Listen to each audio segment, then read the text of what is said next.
Technically current pre flight testing जो है, खासकर ब्रेथ एनालाइजर और ड्रग स्क्रीनिंग में सबसे बड़े गैप्स क्या हैं? क्या टेस्टिंग और रिपोर्टिंग के बीच का डिले एक बड़ा सेफ्टी रिस्क क्रिएट करता है? क्या आज ऐसी रैपिड ऑन साइट टेस्टिंग या एआई बेस्ड टेक अवेलेबल है जो बोर्डिंग से ठीक पहले अल्कोहल या ड्रग्स का डिटेक्शन कर सके?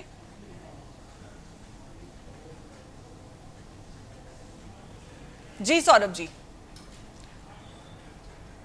सौरभ जी आपका म्यूट है, आप उसे अनम्यूट कर दीजिए ऑडियो को प्लीज। सॉरी जी नमस्कार। मैं क्या कह रहा था कि जो हमारे डीजीसीए का सिस्टम है चेकिंग का, ब्रेथ एनालाइजर का और डोप टेस्ट का, ड्रग टेस्ट का, मेरे हिसाब से breath analyser is full proof. It is 100% flight में आपको सबको ब्रेथ एनालाइजर करना है, चाहे वो कैबिन क्रू हो चाहे वो कॉकपिट हो, एवरी फ्लाइट।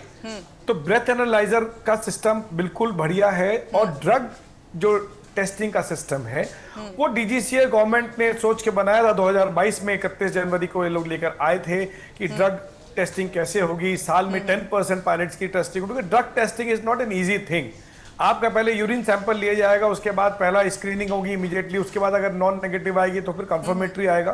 तो ड्रग ऐसा नहीं है कि आपको ड्रग इतना मैंडेटरी कर देना चाहिए, बिकॉज पायलट को भी पता है, कैप्टन कबीर खुद पायलट है, उनको पता है कि कौन ड्रग लेके अपना करियर दांव पे लगाएगा।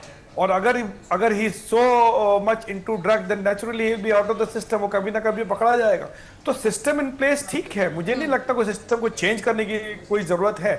हाँ, ये है कि जो पनिशमेंट होगी उसको हम और अगर स्ट्रिक्ट बना सकते हैं। मैंने अपने 35 साल के करियर में कोई आज तक ना तो कभी किसी को देखा कि जिसका ड्रग पॉजिटिव आया है। ऐसा बहुत रेयर ऑफ पहली बार मैंने सुना है कि ऐसा आया। और पॉजिटिव का मतलब ये नहीं है, जैसे मैं पिछले एक हफ्ते से देख रहा हूं कि एक सनसनीखेज माहौल सा बना दिया गया है कि दो इंसिडेंट को जोड़कर दोनों अलग अलग है। और मैं कैप्टन कबीर की बात से बिल्कुल इत्तेफाक नहीं रखता हूं कि ये टेक्निकल सिस्टम नहीं था। मैं खुद एयरबस पायलट हूं, 5-6 घंटे मेरे पास है पायलट इन कमांड। और एयर इंडिया ने ऑलरेडी कह दिया है कि ये टेक्निकल सिस्टम ग्लिच है, बट कोई किसी को नहीं बहस कह सकते जब तक फ्लाइट डेटा रिकॉर्डर या कॉकपिट वॉइस रिकॉर्डर की रिपोर्ट नहीं आएगी, इन्वेस्टिगेशन नहीं होगा। और एक बात और मैं आपको बताऊं कि लोग बोल रहे हैं कि पायलट इन कमांड, पायलट जो वो सेक्टर था वो फर्स्ट ऑफिसर फ्लाई कर रहा था। Pilot in command was not on the control, first officer was on the control. और 300 फीट नीचे जाना, अगर हम एक बिल्कुल ट्रिम्ड एयरक्राफ्ट को हाथ, इट्स एयरबस 320 एक बहुत ही डायनेमिक और बहुत ही एडवांस एरोप्लेन है जिसके अंदर 7 कंप्यूटर हैं जो फ्लाइट कंट्रोल्स करते हैं और 3 इंडिपेंडेंट हाइड्रोलिक सिस्टम है। बहुत फुल प्रूफ सिस्टम है। एक आप किसी को कोशिश भी करेंगे तो भी वो 300 फीट नीचे ऑटोमेटिकली नहीं जाएगा जब तक कि इसमें कोई टेक्निकल फॉल्ट नहीं आएगा। और सब कुछ कंप्यूटर इंडिपेंडेंट, तो वो कंट्रोल में आएगा ही। तो कंप्यूटर का अगर फॉल्ट होगा, चाहे वो हाइड्रोलिक फेलियर हो, ट्रिपल हाइड्रोलिक फेलियर हो, चाहे वो फ्लाइट कंट्रोल फेलियर हो, चाहे वो एरोनियस सिग्नल गया हो अनकमांडेड, तभी जहाज इस तरह से नीचे जाएगा 300 फीट, नहीं तो नॉर्मल टर्बुलेंस में भी नहीं जाता। लास्ट ईयर भी ऐसा हुआ था जेट ब्लू की फ्लाइट में, जो ईरानियस फ्लाइट कंट्रोल ने कमांड दिया था और एकदम से जहाज नीचे चला गया, 200-250 फीट नीचे गया था, वहां भी चोटें आई थी।